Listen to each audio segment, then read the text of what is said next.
ruined my family by exposing all my mom's lies, but now I wish I could just take it all back. So let's start out with something she actually was honest about. For my entire life, I have known that my dad was not my biological dad. He met my mom when I was a year old. They got married when I was 2, and now I have a few younger siblings, but again, it's just like he's my dad, even though he isn't my biological dad. But just because I'm not his biological daughter doesn't mean he treats me any differently. It is just like he is my biological dad. He treats me the exact same way he treats any of my siblings. Honestly, most of the time, I don't even really remember that he's not my biological dad. He's the best guy in the entire world, and we're so close.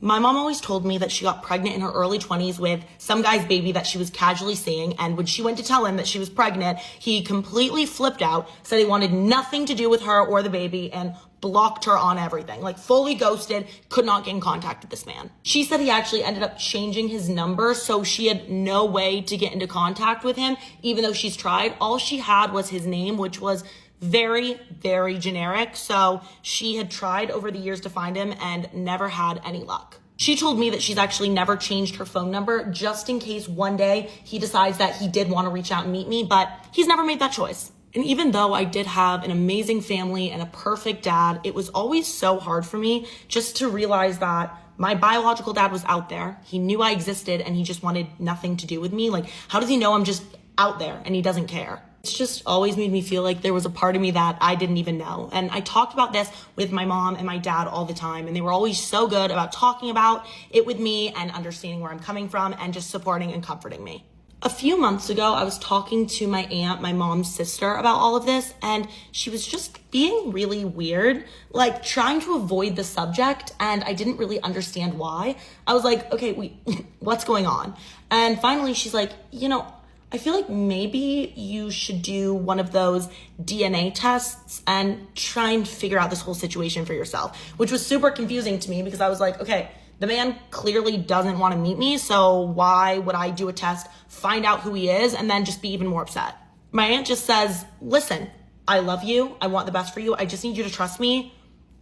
Go do the test. Just see what happens. And the really weird part is she tells me that she doesn't think that I should say anything to my parents about it, which I tell my parents everything. So this was super weird. I just knew something was up, but I listened to her and I did it. I went and did one of those DNA ancestry tests and I waited for my results. And when my results finally got back, I have a match on my dad's side. It is my dad's sister, so my paternal aunt. And when I reach out to her, she is absolutely shocked. Needless to say, she had no idea I existed, which wasn't a surprise to me because if you plan to completely abandon your child and want nothing to do with her, why would you tell your family that, okay? You didn't want anything to do with me, so why would you even let your family know I existed? But she's adamant about the fact that her brother would never do that. He would never just abandon his child. So she's like, I need to talk to him and I'll get back to you. And within the hour, I get a phone call from my biological father. After years of not even knowing who he was, he's calling me on the phone with a name that is not the name that my mom gave me. And the man is absolutely beside himself on the phone. He's telling me that he had absolutely no idea that I existed and that if he knew, he would have been there for me for my entire life. And you just can't fake that level of emotion. I could tell by his tone that he was telling the truth. He had no idea that I existed and that my mom must have just been lying to me for my entire life. So I immediately go right to my parents' house. I sit them down and tell them everything that's happened. And I'm like, how could you both lie to me about this for my entire life? But I see the look on my dad's face. My dad was lied to too. He had no idea. My dad's looking at her, just asking her what's going on, if this was all true. And my mom is just sobbing. And finally she said, I'm sorry, just started apologizing and said he was a lot more successful than me and I didn't want to risk custody of you. What? Basically, she didn't want to deal with a custody battle with him, so she just didn't tell him that she was pregnant. Just completely lied to him, kept him in the dark, and then lied to me and my dad my entire life and just said that he didn't want me. What? So obviously I'm feeling completely betrayed, but my dad's also feeling completely betrayed because he's been there supporting me through all of this my entire life, and she's just been a liar the whole time, everything she said to us. Now, I don't even know how I'm ever gonna trust my mom again, and apparently my dad feels the same way because he's moved out. And all of my younger siblings are so angry at me because they think all of this is my fault. And I know that she was the liar, but in a way, I feel responsible because if I just would have left well enough alone, left my good family situation as it is, it would have just been ignorance is bliss. You know what I mean? Like, I could have just gone on living my life with my happy family and none of this would have been an issue. But I had to do it. I had to figure it out. I had to dig into it. And now this is a huge issue. And I don't even know where to go from here with my parents, with my biological dad, with my siblings. It's just all gotten so messy. Do I need to be apologizing, or did I just dodge a bullet from an actual narcissist? Please hear me out. Yo, this makes me so nervous. So, I have been talking to a gentleman that I met on Instagram. We met in person for the first time in June. However, he had been in my DMs for a little over a year. And right, fast forward, I post that I was going to be moving from Johannesburg to Durban. I think a couple of weeks prior to that, we had spoken about our favorite meals or whatever. And then when he saw that I was going to be moving out of Johannesburg back to my hometown, he was like, oh my word, you're moving. I was still hoping that you and I could share that meal. And then he asked that we can go out and share the meal together before I leave Johannesburg. I'm excited because this is a nice gentleman that I have been talking to. I do find him attractive. I am single, so I thought, why not? The more we talk leading up to the actual date, I'm starting to like this person. He's very engaged, types long paragraphs, and I'm thinking, nice. Let's get into the day of the date. I prepared for the date, obviously. I went and I bought a new outfit. I was really excited to meet this person. I don't know if I have said this enough. Date comes. We meet at 7. I'm not even going to try to downplay it, but the date really went amazing. We met at 7. The restaurant closed at 10, but the conversation, we just couldn't stop. So even when he dropped me off at home, we still spoke, sitting in the car in the parking lots for another 2 hours. I think I went to bed at like 1 a.m. that night. Fast forward, that date ends, and the next day we're still talking. He never asked for my number, by the way. We were still talking on DM. So even after the date itself, he still didn't have my number. Now, as you can imagine, after we've met in person, now we're getting a little bit more comfortable with each other. I'm not going to lie to you. He was the perfect gentleman. Didn't touch me, didn't make any moves on me. So he asked for permission to hug me. I was like, this is my kind of man. This is my man. The next day, as we're talking, he keeps asking, what am I up to? I was still packing my place, and he ended up asking if he could come see me again. And I said, absolutely. And he did. We proceeded to spend the following night together again. We went out for dinner again. Then we go our separate ways again. I go to bed. Then the next day was going to be a Saturday, the day that I officially fly back to Durban. Sends me another DM. Who's taking you to the airport? Do you need help with your luggage? And obviously, I'm smitten over this man. I need any excuse to see him just as much as he wants to see me. So it was quite clear that the feeling was mutual. He comes to pick me up to drop me off at the airport. Drives straight to departures, drop-off zone, and stops the car. I jump out. I give him a nice snug hug, and he leaves. I still had another like 2 hours before my flight. I was just there early because I had lots of luggage to check in. I go to the queue. I say bye. It's bittersweet. I'm hoping that he could have stayed, but it's fine. Thank you for the ride. Bye. Next thing, I see a text, a DM. I see a DM. Hey, what time is your flight? Oh, you still have so much time. I'm like, yeah, I still have time. I'm going to be chilling. Have you had lunch yet? I'm like, I actually haven't had a chance to eat. Is it okay if I drive back and buy you lunch? That hit me right here. And my luggage was already checked in. I had time, and then we went and we shared another meal yet again. This is now day 3. And as you can imagine, fast forward, we are now more comfortable with each other. Mind you, this man has remained so respectful this entire time. From the time he was DMing me that entire year when we were barely talking, he was always respectful, always showering me with compliments up until this point. Now we start talking more and more often. I'm talking 4-hour video calls every single day. Here's where things start to change and shift for me. There was one night where my friend and I went out for dinner. And then I believe it was the following Tuesday. So I posted that video from the restaurant of the previous Saturday. And then I text him because we hadn't spoken the whole day. I text him. I'm like, hey, he sends me a video and he shows me that he's still at work. I'm like, oh, okay, cool. We'll chat when you're fine. And then I guess he views my story and then he comments on my story. He says, oh, some of us are at work and when I could do my date. That's a strange thing to say to someone. Immediately, I'm like, wait, is that a jab or something at me? Is that supposed to be a jab? And he's like, what? What are you talking about? No, it's not.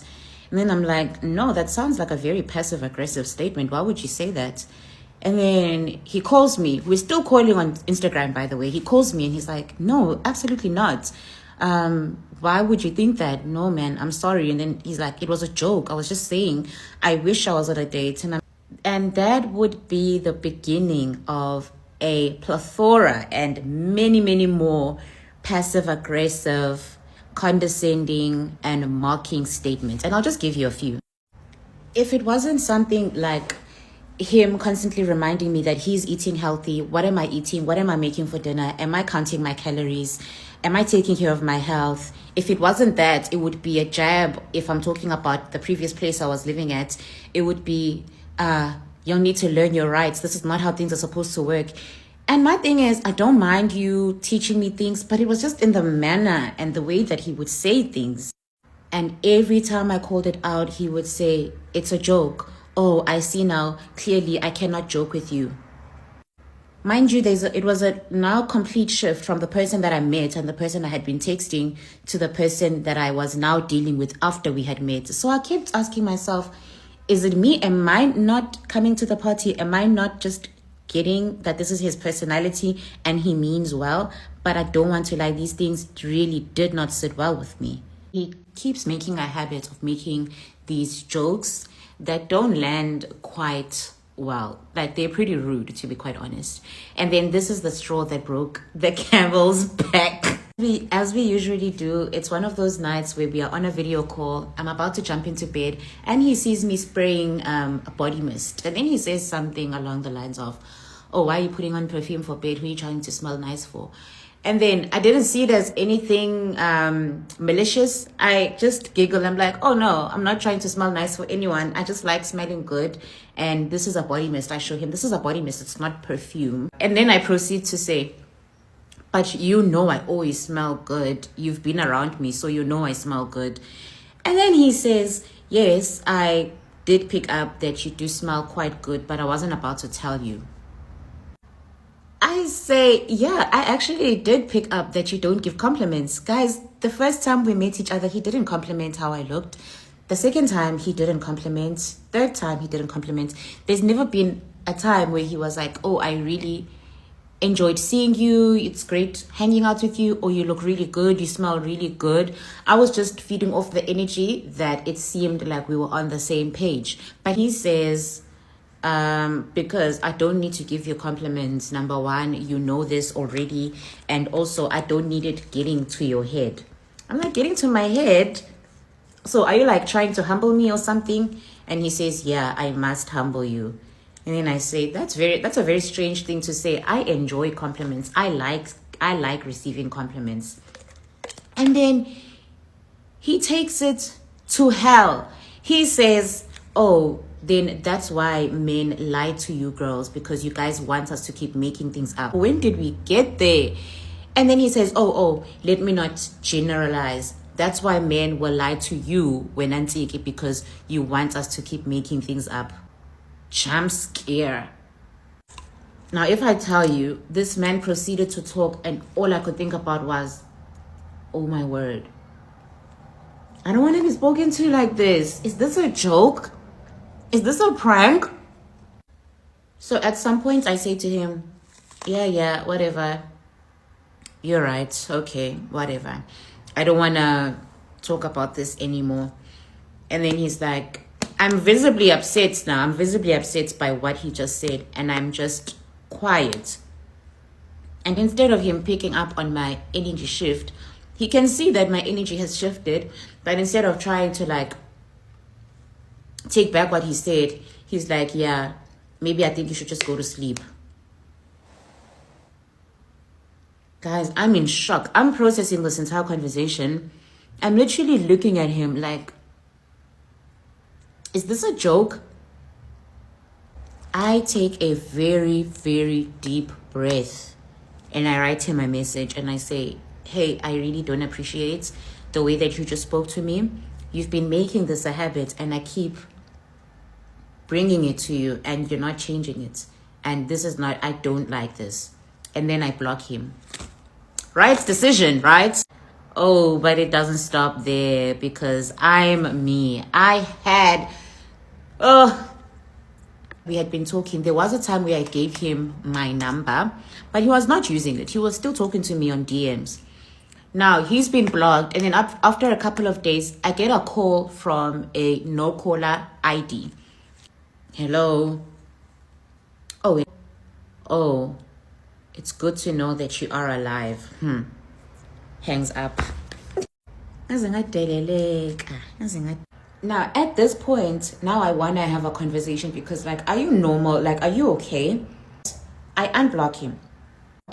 He sends me a screenshot of a message that he sent that night. He's apologizing. He's asking me, he's saying to me, he realized that he had been blocked after he called me, because when he called me, it was because he was genuinely worried.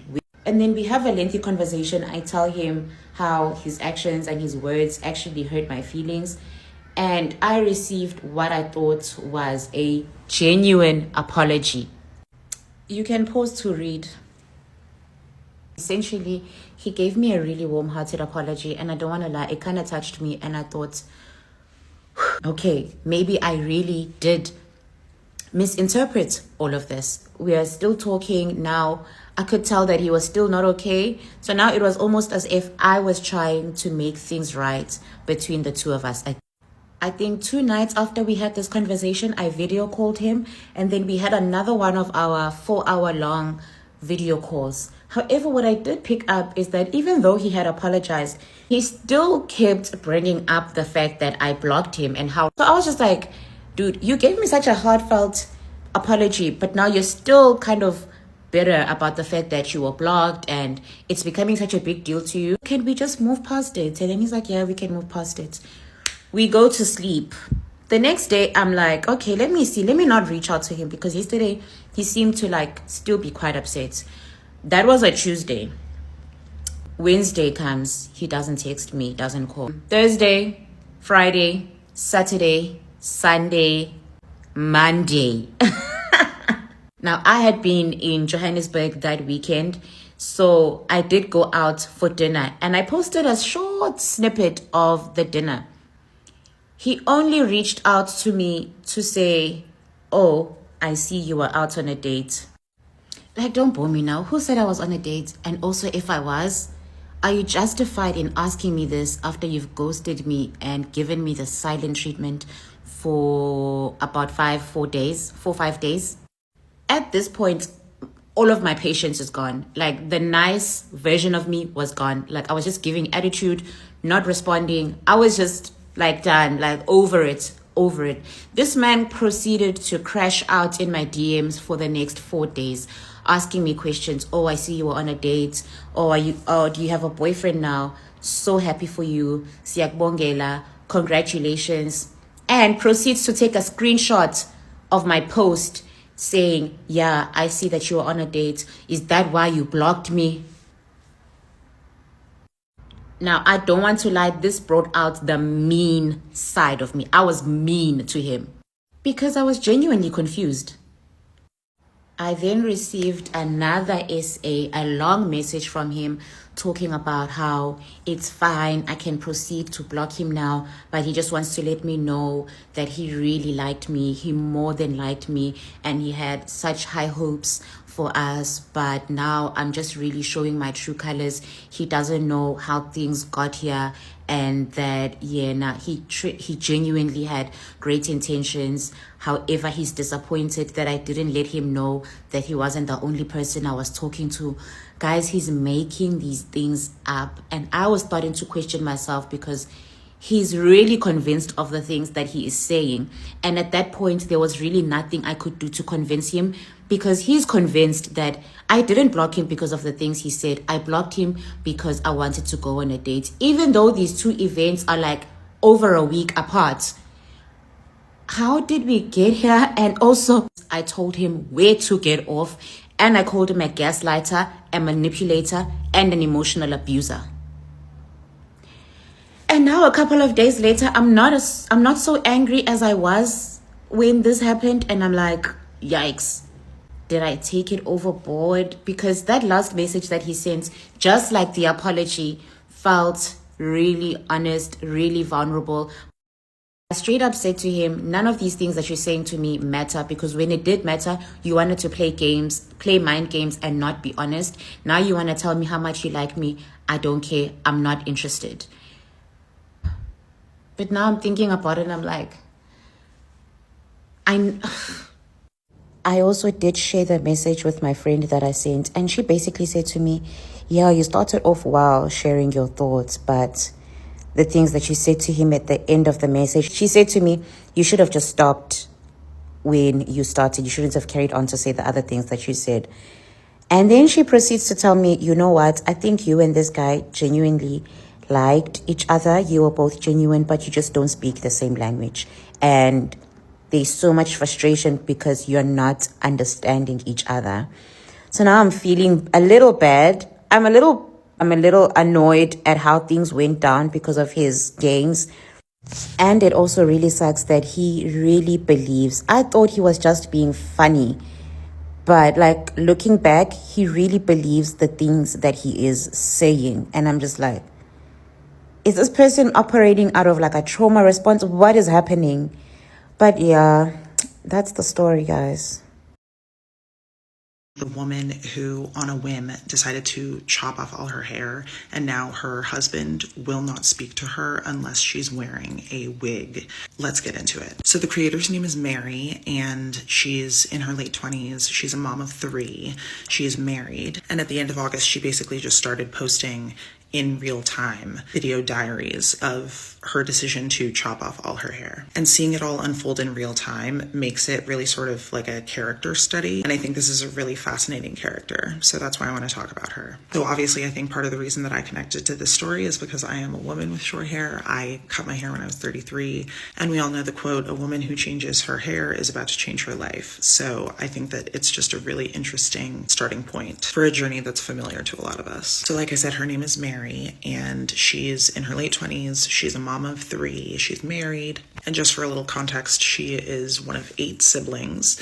She was raised super Catholic. She's a classically trained pianist and was a music director for years. And she was also a successful corporate accountant before deciding to become a stay-at-home mom when she gave birth to their 3rd child. So basically this woman goes from having a really intense career to being a stay-at-home mom and finds herself losing her sense of identity. So even though her husband has gotten a new job and is making a lot of money, she is not feeling fulfilled because she's not really making any decisions and she's not working. So now for context, I do think it's worth noting that Mary had been medicated for about 15 years, I think she said. She was on Lexapro, and she also has a history of SA in her younger years. So one day in late August, she decides she wants to chop off all her hair. She decides she's not going to tell her husband, and she just goes to the salon and has the stylist buzz her head. And she loves it. She's super happy with it. She feels free. And she has this realization that this is basically the first decision she's ever made in her life without asking someone else's opinion first. She's struggled to feel like her body is her own since her SA incident. And so she basically feels like cutting all her hair off is going to force her to finally appreciate her face, which she's never really liked. So she feels like maybe she'll be able to focus more on her personality. And she says, frankly, she's tired of being nice all the time and feels like having kind of a badass haircut will force her to stand up for herself more. So again, the hair is a big change for her, but she does it and she's really happy with it. And then she posts a video saying that she has no idea how her husband's going to react. So he gets home and he hates it. He hates it. He tells her that he literally feels like she has cheated on him. He also says that he's worried about her mental health because he thinks that her cutting her hair is a sign that she is going off the deep end. That night before bed, she says, "I love you" to him. He doesn't say it back. He sleeps on the couch. And for the next several days, he literally does not speak to her. So she goes out and she buys 2 wigs. She starts wearing the wigs around the house and he starts talking to her again. And so he will not speak to her or interact with her or look at her unless she's wearing either a wig or a bonnet. And she says if the bonnet slips back, like revealing her hairline, he will come adjust it, pull it forward and say, "You have to appease me." So now this woman is literally living a double life inside of her own home. She wears her buzz cut when he's not home and feels like a confident person. And then whenever he's around, she's either wearing a bonnet or a wig. And he is cracking little side jokes about how she's a lesbian now. But what's crazy is that you can actually see the difference between her 2 personalities, kind of, in the videos, because in some of the videos she's wearing the wig and in some of the videos, most of the videos, she's not. And it's kind of like watching 2 completely different people. So obviously she's horrified because her husband, she says, is repulsed. That is the word that she used. But she's also kind of confused because she says he never really remarked on her appearance at all. So she did not think that he was particularly invested in the way that she looked. She says she can count on one hand the number of times that he has told her she's beautiful. And so she says, you know, she didn't think that he was going to love the haircut, but she also hoped that he would see the change in her demeanor and how happy she was and grow to like it out of support for her. And so it's just really interesting because over the course of these videos, we are literally watching this character development unfold, essentially. So for instance, she says, "I don't love a beard, but 3 to 4 times a year, he will wear a beard for a couple months. And he doesn't tell her when he's going to grow it. And he also doesn't tell her when he's going to shave it. And she loves him with or without the beard because they're married. And that's what married people do, is love each other despite slight changes to their appearance. And so she's sort of realizing, wait, what if his love is conditional? I really appreciate this story because unlike the dog food lunchbox teacher lady, Mary is actually interested in investigating her own life and experience. And she is going through this metamorphosis with us along for the ride. So it's like she's realizing in talking through these videos and sort of externally processing, as she calls it, that she has a lot of insecurities and that she has always felt like her value was tied up in her ability to appeal to men and that she would be treated better if she looked the way that men wanted her to. And then, you know, she's kind of having this realization about the male gaze. So she's literally processing over the course of these video diaries, kind of, that she probably cut her hair as a way of severing her obsession with appealing to the male gaze. But then we're also at the same time getting these videos interspersed of her wearing the wig or wearing the bonnet and understanding that, you know, it's 2 steps forward, 1 step back. But she's so incredibly honest about herself and she's not afraid to be self-aware, even though that's not the way she's necessarily always been. And it's just really powerful, I think, to watch someone kind of find their voice with a series of TikTok videos. And you can see her transformation from this sort of meek woman to someone who's more confident. And, you know, the change, like I said, in her demeanor is just so apparent. Oh, and just one other side detail. Her husband ends up saying that the reason that he can't look at her without the wig is because she looks too much like her little brother. And based on Mary's accent, I do kind of get the sense that this is taking place in like maybe the South in a more conservative area. And so I just think that it's really interesting that it kind of, you know, the husband's whole issue kind of boils down to something that's so obviously homophobic. And by the way, Mary shared a picture of her brother and they really don't look that much alike. So obviously in my mind, I'm like, well, you know, the husband has a thing for the brother and, you know, it's awkward. But maybe that's just my TV writer brain.